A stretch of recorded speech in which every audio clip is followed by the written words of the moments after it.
Here on First Things First, and we are going viral. 6'4", 230-pound wide receiver DK Metcalf's draft stock is skyrocketing. As of late, in his pre-combine workouts might be the reason why, with his Ole Miss teammate A.J. Brown posting this picture and comparing the two to Odell and Jarvis Landry. What do you think? Yeah, he's bigger than both them dudes. I can't wait to see him work out next weekend at the Combine because, I mean, he is an absolute athletic freak. I mean, he looks like an outside linebacker playing wide receiver. Ooh. Remember David Boston back in the day? Oh, yeah. He kind of puts you in that mold, that kind of guy. Yeah. They're not eating that. Get him with the right quarterback. That could be really beautiful. Exactly. Whew. Time now to wake up for your AT&T wake-up call. According to reports, the NBA is considering lowering the age limit to enter the draft from 19 to 18. The report also says this isn't related to Zion Williamson's injury. Chris, would this be a good idea? Look, I think what's best for the quality of play at both levels, NCAA and NBA, would be if guys stayed 2 or 3 years in college. Michael Jordan, Tim Duncan, they all stayed. But I think what's fair in America is that if you're ready to go to the NBA right out of high school, you can go. I mean, that's what's fair. We can't hold these basketball players to a standard we don't hold other people to. So, yeah, I hope they do it. And as long as there's a buffer and you can, or a safety net where if you don't get drafted or don't make it, you can go to the G League. Or I would love for the NCAA to change the rule where if a guy enters the draft and isn't drafted, he can go to play in college. So I hope they set up a safety net with it. Yeah, they got to let the guys go out there and make their money. If you're good enough to make the jump from high school straight into the NBA, let the players go ahead and make that jump. Michelle Roberts and Adam Silver got to get this done. I mean, this league and the NFL, those are the only two professional sports leagues that the kids coming out of high school can't make the jump. You can do it in hockey, you can do it in baseball. They need to let the basketball guys do it as well. James Harden fouled out with less than a minute and a half to play in last night's loss to the Lakers. Harden was called for 4 offensive fouls throughout the course of the game. Needless to say, he wasn't happy with the officiating, saying about Scott Foster, it's personal. Chris, is Harden out of line here? I mean, obviously everybody's going to say you get to the line 11 times a game. You draw fouls that some players think aren't fouls, so they're not going to side with Harden. But I get where he's coming from. I think Scott Foster's a good official. I know the players voted him the worst official in the league a few years ago.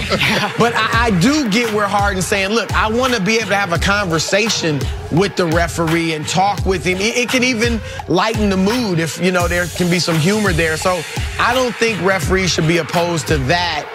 But on the other side, they don't want to hear a player in their ear after every single call. There's got to be some dialogue because the players got to know how the game is going to be officiated. But, I mean, you could understand the Houston Rockets gripe because both of their star players fouled out at the end of the game, and they didn't shoot a free throw in the last 20 minutes of that ball game. So I get the B, but that's some strong criticism coming from James Harden after that game. It feels like it's personal, the heat that was coming off of James Harden in that post-game press conference. Yep. He did. To the Warriors, they barely beat the Kings last night, 125-123. Steph Curry, he had 36 points on 10 three-pointers. Can he surprise the Warriors struggled last night? A little bit surprised. I mean, but I guess they're coming off of the All-Star break, and so it takes them a while to kind of, you know, get back in the flow of things. But that team understands this is not about the regular season for them. It's about what they do once they get into the postseason. The thing that I was shocked about is how routine Steph Curry makes making 10 three-pointers look. I mean, that's his 5th 10-point three-point make game in this season, which is an NBA record. So, I mean, Chris, you said it before the show. He's the best shooter the game has ever seen. No question, no question. And he would be in the MVP race. I'm not saying he would win it, but he'd be right there in the race if he had missed 11 games. Only Allen Iverson and Bill Walton have won the MVP award in the history of the league when missing 11 or more games. So unless Giannis, Paul George, and James Harden all of a sudden get injured and miss a lot of games, Steph won't win it. But he's having a tremendous season. And I'm going to tell you something. I struggled last night. The Kings got something going.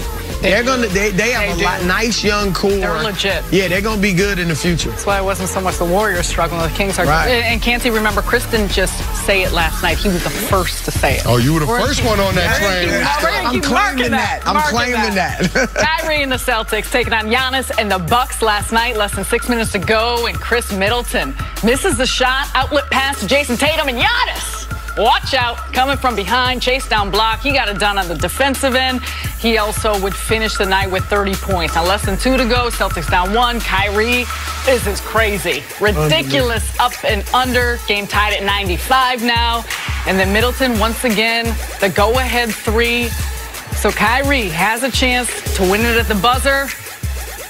No good, though. Bucks would win this one 98-97. Kenny, what did last night tell you about the East? I think that last night told me that the East is going to come down to these two teams. I mean, as closely contested as that game was, I really like what the Milwaukee Bucks are, especially defensively. And then, of course, you're talking about them having the best basketball player in the conference in Giannis Antetokounmpo. I know you said you have him right there at the top of the MVP race this year. I mean, I guess it's going to come down to him and James Harden more than likely.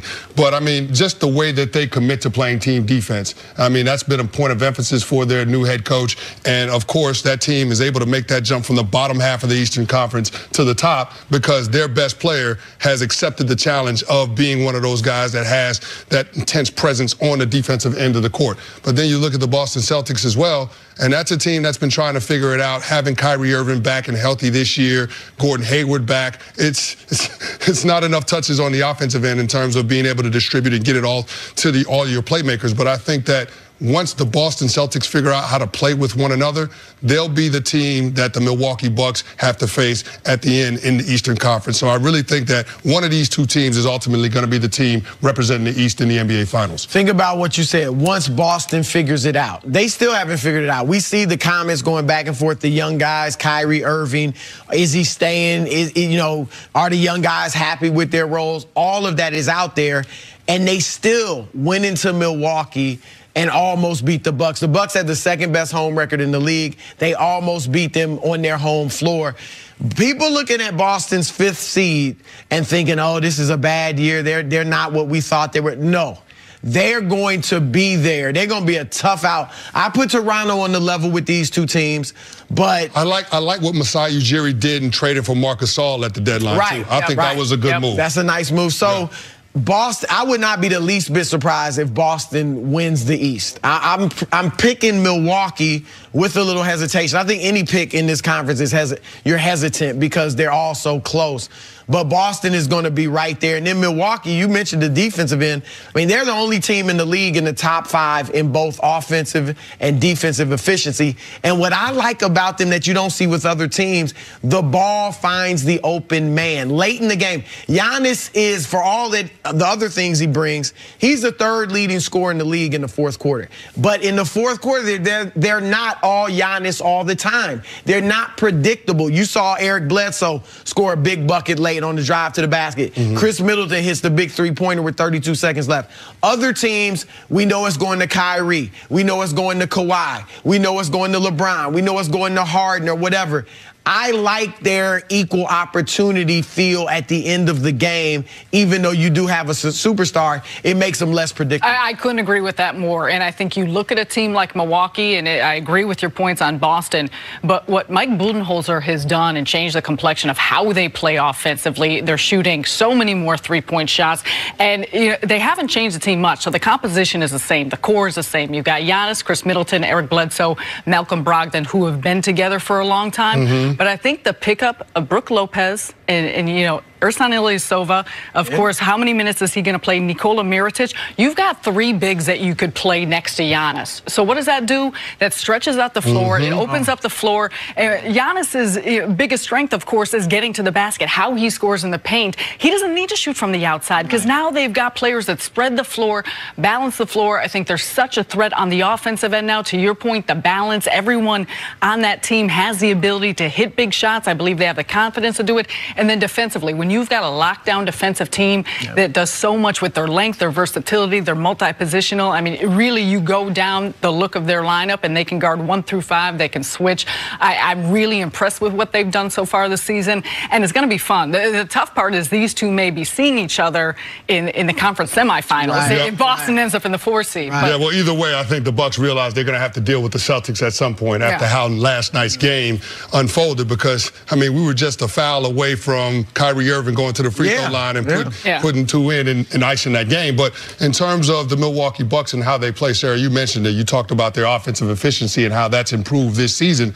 I think that's a product of what they do on the defensive end of the court. And their ability to be able to match up with different people and being able to switch on pick and roll situations. I think that based on how today's game is played, I think they have enough versatility on that side of the court where they can neutralize whatever schemes, whatever personnel groups that the opposing team is marching out there. And then, of course, being so good on the defensive end is going to lead to opportunities in transition on the offensive end. And so I think that's why we've seen this team take the next step. It starts with the defensive side of the court and everybody on the court committing to playing team defense, because not everybody wants to play defense. Right. Defense is not fun. Defense is ultimately effort and want to, but I think that Mike Budenholzer has done that. He's gotten those guys to buy in, and that's why they're having a success this season. Quickly, the one question about Milwaukee is the lack of experience going deep into the playoffs, because Boston has it not only in going to the 7th game last year with Eastern Conference Finals without Kyrie, but obviously Kyrie has won a championship and been to the finals plenty of times. Toronto, they've gone deep into the playoffs together, and then with Kawhi and Danny Green, that's a lot of championship pedigree. So Milwaukee doesn't have that. That's the one question about them that I don't have about the other I'm with you on that. The one thing I will say, though, is that they've been to the postseason now, this group together for 3 straight years. So I feel like this may be the time they take the jump. And for as much as we talk about the Warriors playing with joy and liking each other and appreciating one another, you see that with this group. All right, back to the NFL. Le'Veon Bell missed all of the 2018 season after never signing his franchise